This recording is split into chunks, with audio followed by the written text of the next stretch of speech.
Ena anafunsa kuti ndingapange bwanji create Facebook page. Ndiye video hii tikamba zimenezozo.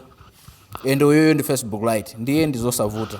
Ndiye musataya nthawi tiye tiyambe. Choyamba timapanga click apa pali maline atatu pa.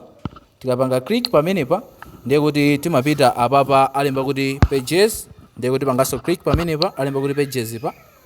Then mwamba mumakhala mawu olemba kuti create, ndiye kuti panga click pamenepa palemba kuti create. Then tipanga kuti get started.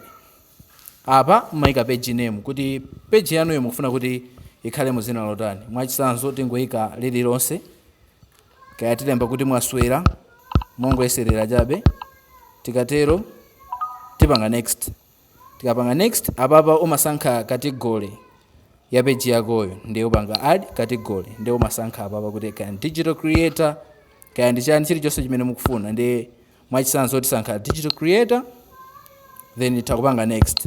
Zili ndinu mutakupanga add ma categories opitirira awiri, ndiye kuti maximum ndi atatu.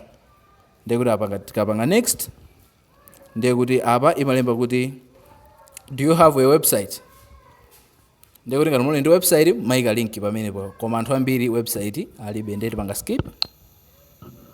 Apa mayika ma profile pictures komanso ma cover photos, ndiye zili ndinu yokuyika or osayika, komano ife tangopanga done basi.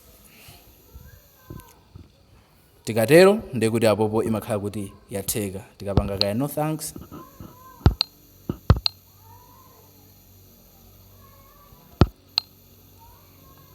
Apa mukuoneramo iyi tayipangano ndi Facebook page yathu.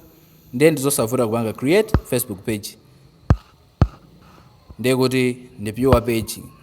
Ndiye tiye ndionanenso ku video yosatira imene tizakambenso zina. Ngati muli ndi funso funsani popanga comment.